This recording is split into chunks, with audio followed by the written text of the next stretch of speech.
We're on page 120. When did the Church of Rome become the Roman Catholic Church?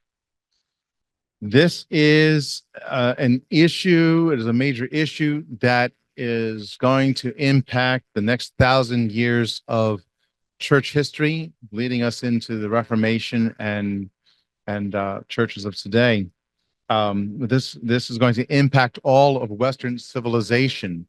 I was just sharing with TJ a little bit of trying to say, he's going to get this in high school at some point, I hope, when you go to study world history. Western civilization, the idea of Western civilization, although maybe if you were studying in history class, you'd say, oh, this is very interesting stuff here. It becomes critical on account of Western civilization thinking is under attack today.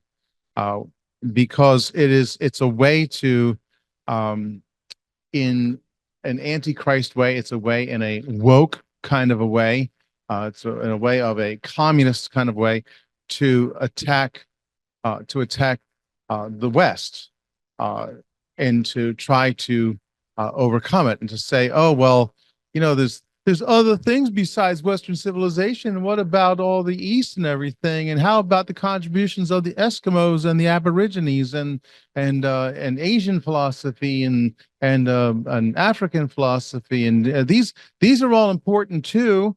And there's this attempt to say that America is just really one amongst many different systems, and we shouldn't be so high and mighty to think that we're better than everybody else. And yeah, okay. Yeah, and the fact of the matter is, it actually is, and it's demonstrably so. So in order to try to gain power over America and tear down the systems that are, in order to replace it with any kind of a communist system or any kind of influence, they had to attack the philosophy of America. And the easiest way to do that was through attacking Western civilization.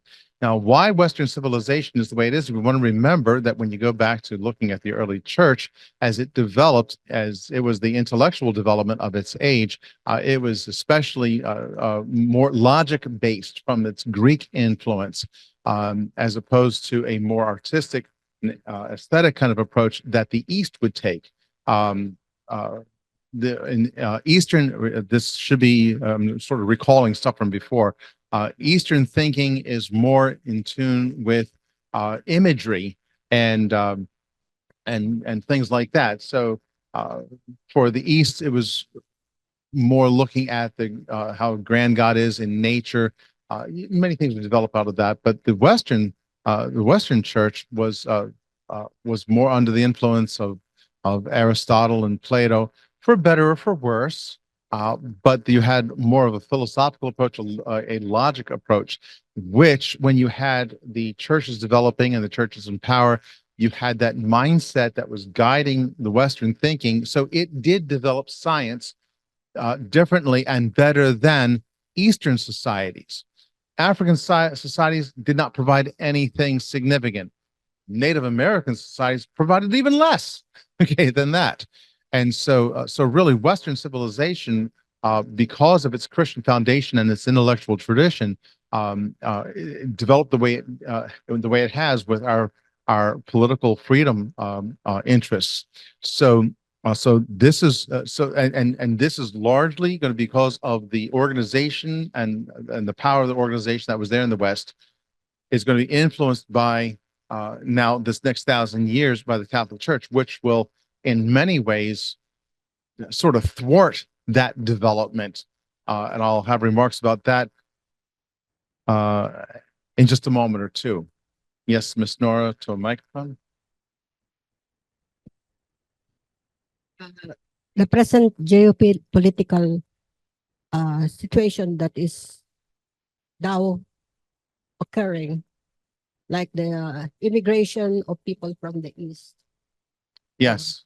To the United States and also in Europe, will eventually change the population, what do you call this, makeup, or the demographics will change. Mm-hmm. And because of that, then they bring with them their Eastern religion. Yes. So in the long run, Europe, we cannot this maybe we will not be able to distinguish uh America and Europe anymore. Like because Right. the Yeah. population will Yeah, change. this is why the immigration issue is so powerful today. In fact, just within the last couple of days here, I was looking at a report of a tourist in Pakistan who was burned alive for supposedly desecrating the Quran. He was hauled out of a jail and killed and burned out there on the street. And it turns out it was not a tourist exactly. It was a Pakistani guy who was from one area of Pakistan who was visiting over another area of Pakistan.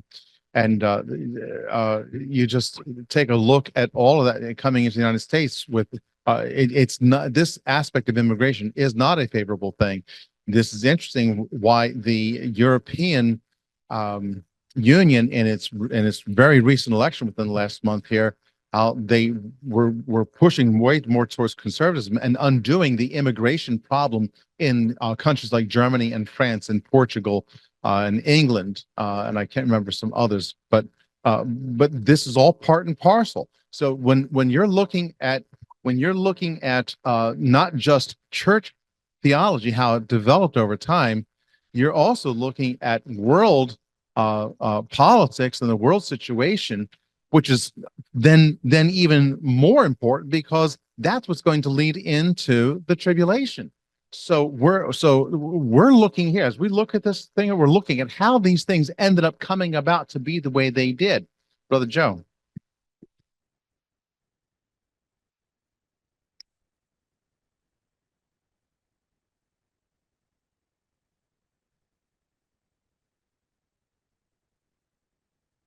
Yeah, there's so much that can be said about that, but one of the things I wanted to point out is that Hungary was just recently fined 200 million euro for not taking in its quote unquote share of immigrants, and they are being fined €1 million a day until they start hitting their quotas. And for what does that say? That says that sovereignty of nations is no longer a concept that the world, the organizations like the World Health Organization and the World Bank and all of these major players are, I mean, it's clear that they're trying to shift the population of the United States to a more whatever they're looking for, whatever demographic they're looking for. And if we're just such an ordinary nation, then why do all the people have to come here? Why don't they go to the other ordinary nations? Yeah.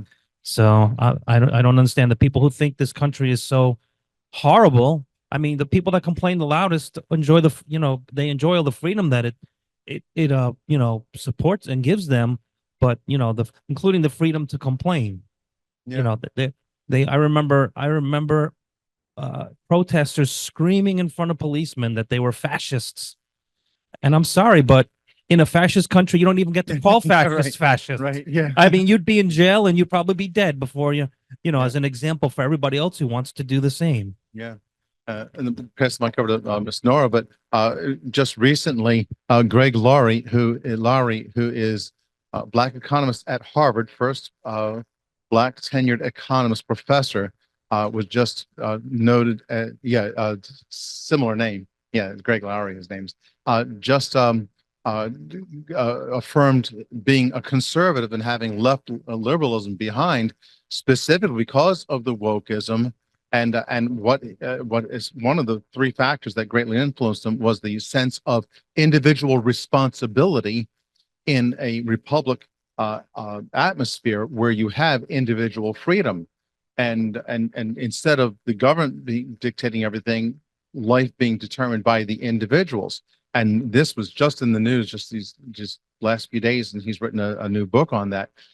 So this is and all of this I'm going to get into in a moment is we're going to see the development of those power structures that have led up to this day. Miss Nora, and then Brother Tony. No, a wife is a blessing from the Lord. The Bible says, she just nudged me again and said, "You better speak up about what we read." I was reading Pat Buchanan's book in Mhm. Britain in 2001. Yeah. And not only does he criticize that one of the pitfalls of U.S. policy is not preventing illegal immigration. At that time, it was already dangerous, but he didn't foresee what's happening today. Yeah. But and then he equates abortion, the policy, a government Yeah. policy on abortion, equivalent to legalized genocide. Yeah. Because it has killed more Americans than all the plagues combined. Yeah. In the period by which it was made a policy, the organization of the NERAL, the one that supervises abortion clinics, and he said these twin threats to the U.S. is hardly the subject of Congress legislative effort, and he said that eventually we will no longer be around. We will be the minority, and all this alliance will be the majority, and they bring with them their own shades of religion And culture. and culture. Yes. Yeah. Yeah. Actually predicted it will happen like in 2050, 2050. Uh-huh. Yeah. And abortion, especially destabilizing a country through its population base, Ms. I Wilma. have a point. As Americans, we don't realize how many freedoms we have. Now, I just learned that you do not have freedom of speech in Great Britain. Right. Hello? Where else would you expect to find it? And what other country would you have it? Yeah. And so as tourists, you have to be very careful what you do Yeah. in a foreign country Go there and enjoy the art and go home. and say, yes, ma'am, to everybody. Okay, let me go over to paragraph 284 then. So when did the Church of Rome become the Roman Catholic Church? And this becoming the Roman Catholic Church is the same thing as saying that there is the growth of political structures, the growth of power and authority structures in the West with which we're concerned today. Okay, so we think of the Catholic Church today likes to present itself as kind of like the church. Anything else is sort of a break off and ought to come home to Rome. In fact, there's I believe there's a movement, might even be called Come Home to Rome, that's out there and trying to get churches to align up with the Roman Catholic Church. And this was prevalent also in the ecumenical movement going on from the, I guess, 50s, 60s, something like that. And remember that ultimately, when you get centralized power, that's what's going to be used by the Antichrist. So we think of the Roman Catholic Church as being united that way. Those who are in the Roman Catholic Church now, they see that there are these power divisions within the Catholic Church. They are not united uniformly across their whole set of beliefs. In different areas of the world, you'll find differences from Roman Catholicism practiced here. You can see, I think up the street you have a Roman Catholic Church Eastern Rite or something like that, with using a liturgy that was from the East. But it's portrayed as being all united under the Pope. But that's not the way. First of all, it was not the way it was organized from the beginning. From the beginning, churches were organized, remember, as independent churches, and that's where we're supposed to operate. We've talked already about how that with Constantine coming into power and with the pressures that they were having from different areas, persecutions and false teachings, they were looking to have something. They were looking to have a more articulated, a well-articulated faith, which turns into being a standard faith. It's when you make it the standard. See, the Bible is the standard. Does that sound familiar from this morning, from somewhere at 10 o'clock? Okay, the Bible is the standard. But so they slipped into trying to standardize things, which then brings the most likely candidate for that center of power in Rome is going to cause the Catholic Church to emerge. But it was even at its beginning, it did not claim to have the power that it has today. In fact, it didn't even claim to have the power of being the one true church over all the others, not until 476 with the fall of Rome. Okay, that's when that really came about. So paragraph 284, the reason understanding Catholicity, or a universal church, that's a small c Catholic, Catholic meaning universal, is so crucial is that having a central authority in a universal church with a universal head that was working in concert with the kingdom of the world would absolutely co-opt the responsibility of the churches of the kingdom of God. Okay, so moving towards having that would co-opt churches like us. Although in our time it is impossible to practically exercise that kind of power and authority, it was far more significant in the Middle Ages. Nevertheless, churches labor under the pressure from the presumption that Catholicism is the standard for churches.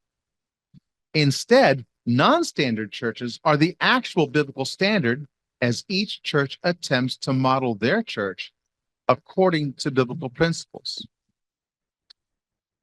Paragraph 285. Although there were already schismatic movements that operated separately from the larger body of churches, there was no sense of a universal church as an institution. Okay, they might have had schismatics or dividing themselves, but you really didn't have an institutional church that was over everything during this church age from 300 to 450 AD. They might have had conceptions of spiritual unity as a confederation, but not as a single institution under the ultimate governance of one head. Churches in metropolitan areas and surrounding areas became organized into regions under the jurisdiction of a major church. These jurisdictions were known as a patriarchy, or they had a highest or primary father, typically somebody who would have descended from the apostles. The various patriarchates included Rome, Constantinople, Alexandria, Antioch, and Jerusalem. They were also known as sees. If you say the Roman see, that's talking about the Patriarchy of Rome, which now claims to be universal. This meant that decisions were made through collective consensus and consultation rather than by a single hierarchical authority. The concept of collegiality emphasized the equal participation and shared responsibilities of bishops within their respective regions or patriarchates. While there was recognition of the historical significance of certain sees or seats of authority, such as Rome and later Constantinople, the authority of each bishop was seen as derived from their ordination and participation in apostolic ministry. So paragraph 288. In the early Christian church, important matters were often discussed and decided in councils that included bishops from various regions. These councils were convened to address theological disputes, formulate doctrines, and make decisions on ecclesiastical matters. While there was a recognition of the historical significance of certain patriarchates like Rome, the authority of these patriarchates did not necessarily imply unilateral decision-making power over other sees. Rome did not have a unilateral, one-sided decision-making power over the other sees. Canon 6 is a passage from the First Council of Nicaea. Now, remember that First Council of Nicaea? That was like a marking point that we talked, right? Constantine called that council together to settle some disputes over the deity of Christ, and there was so much argumentation going on in that. That's the first time when you had a government official trying to mingle with the church. He tried to influence these matters. He thought he was doing a good thing, using his position and his power to be able to try to pull things together. Well, in that council, Canon number 6, part of the council speaks of the recognition of established sees and their influence. So this is how they saw it at that earliest point. It says, let the ancient customs in Egypt, Libya, and Pentapolis prevail, that the bishop of Alexandria have the jurisdiction in all these. So he put, the Bishop of Alexandria over that region. Since the like is customary for the Bishop of Rome also. Likewise, in Antioch and the other provinces, let the churches retain their privileges. This is to be universally understood that if anyone be made bishop without the consent of the metropolitan, the great synod has declared that such a man ought not to be a bishop. So you see, they did not have this official position of the Church of Rome. In the Council of Nicaea, at the beginning of this church age, they were still thinking in terms of individual regions having a power. Now, we know that it should be broken down even more than that, individual churches. But again, no universal power of Rome. So we're going to move from Catholic with a small c to Catholic with a capital C. Okay, paragraph 290. At this point, churches viewed Catholicity as the spiritual unity of all believers. They just thought, well, we're all believers together. Capital C or small c Catholicity. We're all over the place. As an issue of ecclesiastical organization, it's better to think in terms of all believers and churches as being members of the kingdom of God, because one holy Catholic small c universal church will not be in reality until the millennium. So we distinguish between being Catholic universal generically and Catholic as a single institution that incorporate all churches under its jurisdiction. There are various ways and times that could be identified when this happened. Okay, so in effect, first bullet point here, when Constantine began to promote Christianity with the power of his patronage and the state starting in 313 AD. So now we're promoting Catholicity. Then Damasus, and we looked at this last time, Damasus claimed to be the Pontifex Maximus around 366. Okay, so that's when you first had somebody try to claim to be a pope over other churches.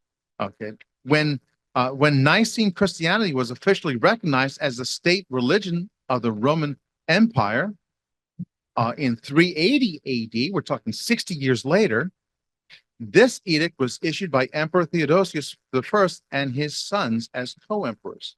So now is when you get the state church is the Roman church. The Roman church becomes the state church. When separatist church movements were persecuted, starting in 381 AD after the Edict of Thessalonica, that's when you see now the elimination of the competition. Then you get up to 440. Okay, we're coming to the end of the Pergamos age. Leo the Great was known for his efforts to assert the authority of the Roman See and his role in theological matters. He asserted the concept of the Petrine doctrine. The Petrine doctrine is that the popes are descended from Peter. They get all his power from there, handed on down from one bishop to the next. Leo I's teachings laid the groundwork for future popes to assert their authority over the universal church. Then you come down to Gregory the Great, 590 to 604 AD. Gregory the Great. Let me check one note. Okay. Gregory the Great comes into power after the fall of the Roman Empire. With the Roman Empire falling, you have no more emperor at the head, and so the Bishop of Rome, being the most politically powerful person, he takes advantage of that power to bring it to himself to fill in the vacuum. And he asserted the idea that the Bishop of Rome, as the successor of Peter, held a universal jurisdiction over the entire church. He believed that all bishops were accountable to the Pope and that he had the authority to intervene in the affairs of other churches, even in different distant regions. In fact, the name Roman Catholic Church was not even used until the time of the Protestant Reformation in the 16th century. So Roman Catholic was not even a term that was really used. Okay, so this is the development of going from Catholic with a small c to Catholic with a capital C, greater and greater power and authority being assumed by the Bishop of Rome. So paragraph 292, today people are familiar with the Roman Catholics' assertion that Peter was the first in line of succession of popes. This concept is used to support the claim of authority of the Pope in the Roman Catholic Church. However, the concept of a Pope was something that also evolved over time. Constantine's action became the catalyst that began the change of any sense of church leadership into a universal papacy. There were critical claims made from time to time, but the key and most potent claim of universal authority was not made until the First Vatican Council around 1870. It was during this when the doctrine of papal infallibility was defined. Infallibility is the suggestion that the Pope, when speaking on matters of faith and doctrine, speaks ex cathedra from the throne of Peter, and that he is speaking with absolute authority. And what he says is true, is by inspiration of God. It's actually only been invoked a few times, but boy, did they come up with some whoppers when they did. Okay. Okay, so the significant moments of advancement of papal authority on page 122 is what you want to follow then. First, Damascus the First, 366, that's at the beginning of the Pergamos age. He's the first to claim Pontifex Maximus. Before Damascus, the popes might, they would say that the popes might not have known that they were popes at all, according to that. Then in 384, Siricius, I guess that's how you would pronounce his name, is the first pope, is the first one to actually use the title. Okay, so it wasn't even used by Damascus right away. He used Pontifex Maximus. Pope was first used in 384. Then you come towards the end of the Roman Empire, Leo the Great. He claimed authority as a successor to Peter, and then Gregory the Great claimed authority over all churches. He was the first to formally employ the titles Servus Servorum Dei, or in other words, servant of servants of God, and Pontifex Maximus.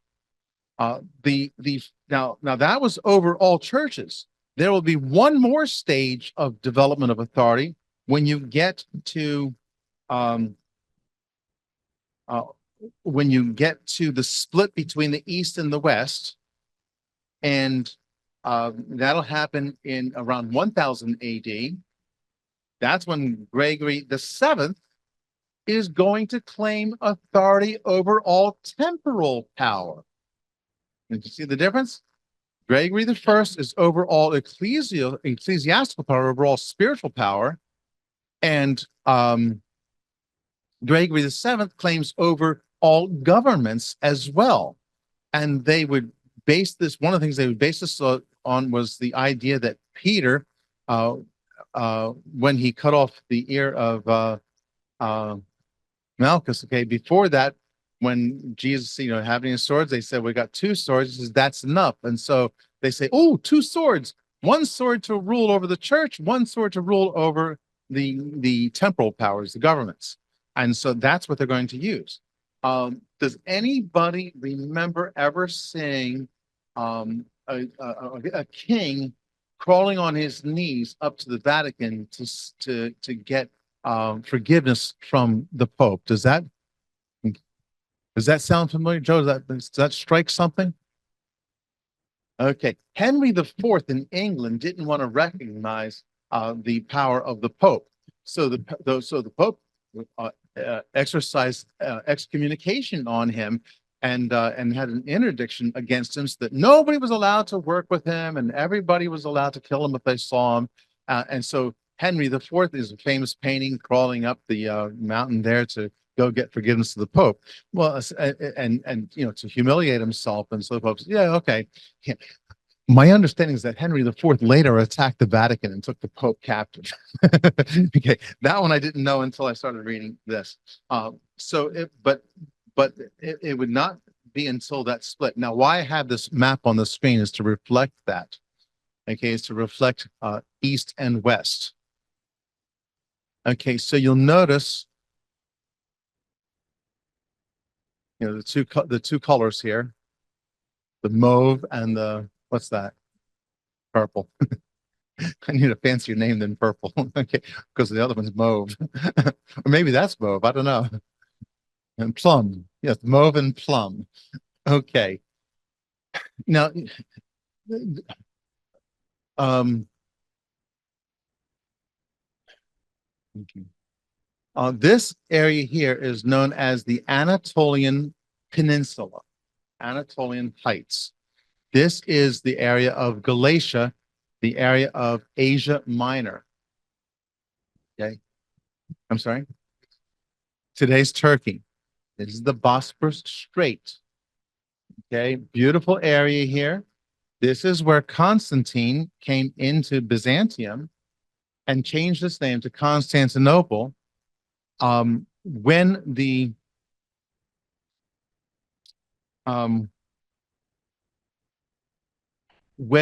the Roman Empire fell, these areas here largely, did not have a lot of power empire-wise, but you did still have an empire effect here. But you had the Western church that dominated here, the Latin church, versus the Eastern Greek church in this area.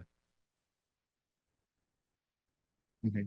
When you get up to about 1000 AD, you have a formal split between all of the churches of this area with the churches of this area. So 1000 AD, that's when they formally split.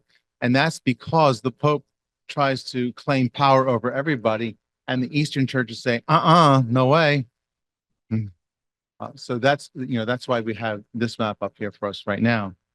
So this is then the progress of from Catholic to capital C Catholic. Questions? I don't want to go any further than that because that's quite enough to digest, if we can digest it at all. Any questions? Any thoughts? Brother Tone, yes. Yeah, these developments have worsened since so many centuries after this. But I was wondering what happened to the original Roman Church, which Paul was praising for being a faithful church. It was that very specific church was just overtaken by this whole mentality. It sort of evolved into this power struggle. And so that church continued, but it was now corrupted. And power. it did it move elsewhere at other places? No, it was just there. It stayed on, Yeah. and remained faithful. No, it was overtaken and corrupted by the Roman system, and it just let's put it this way: the original Roman Church died. Okay, in other words, the people died, and just the new ones took over. The new ones were supposed, they didn't. I am thinking about this because this lunchtime, I got to talk with Naya about you being very careful about the things that the kitchen should be arranged. Yeah. I said, you thank God for a mind like that, because he is only reflecting the kind of attitude he reflects. He has the God put in his heart and in his mind to make sure that in doctrinally wise, we are uncompromising. Yeah. A little bit of leaven will compromise the whole thing. Yeah. And so that it becomes a habit, you should reflect that kind of a mindset in all the things that we do here in church, including the kitchen. Right, Sister Maya? Yeah, this is why we're particular. We're particular about details, because when you don't, things, they will naturally decay. It is a kind of spiritual entropy. Order tends to disorder unless if you are deliberately minding the boundaries. Now, something I think that's very interesting in this. Yes, the Pope finally gets to have this power that he claims over the government forms. In getting that ultimate power, that's exactly what undid their power. What's going to happen? We'll get into this by and by. Is that they're going to try to use military power to then go in and get into the promised land area, they're going to make these crusades popular, and the Pope is going to be ordering these crusades. The Fourth Crusade in particular, they are on their way to Jerusalem. They run out of funds. Okay. No, not to Jerusalem. They're on the way to, they're on the way to Jerusalem. They run out of funds. So what do? They say, well, let's go over to Constantinople. Let's see if we can get some funding from there. They're not getting funding. So what do? They attack Constantinople. They sack Constantinople. Now, Constantinople, the powers that be there, they're not so anxious to work with the Western Roman power. So this contributes to their split. And because they are now weakened, the Muslims are able to come in and attack. As the Muslims come in and attack, the intelligence, the intellectual base leaves Constantinople, heads over towards the west, bringing with them their Greek scriptures and their Greek writings and all the intelligence things there. This launches a whole set of new learning called the Renaissance. The Renaissance, now they're studying the scriptures, and guess what they do? They find fault with the Roman Catholic Church. This gives way to the Reformation. So be careful when you finally get that power. You don't necessarily get what you want. It triggered a whole chain of events that then began to undo the power that they had so far managed to accrue. Yeah, but it's really a picture of the Antichrist operating in the guise of religion, Yes. and he usurps the power that vests in God Himself alone, in a theocratic situation like Israel was during the time of the judges. They were not content with that kind of an political arrangement, and they wanted a king, an earthly king, and that's what spoiled the whole thing in just a short so many centuries. Yeah. They became like that, and this is prefacing or foreshadowing what is coming during the Antichrist period. Yeah, and in fact, this is another reason why we're so careful as Baptists. We're not looking to have power over the government. We want to influence the government. Okay, we're not looking to have power over the government. We're not looking to replace it. We know that it's only when Christ comes back that's when you can have spiritual power and temporal power united in Christ. But the Antichrist, he's going to get his power, and it's also going to be his undoing as well. Because remember, the Antichrist, the people are going to turn on him. Okay. Somebody else. Okay, well, very good. We shall take it up with some of the controversies next time that they had to deal with during this time. And we'll pick it up from there.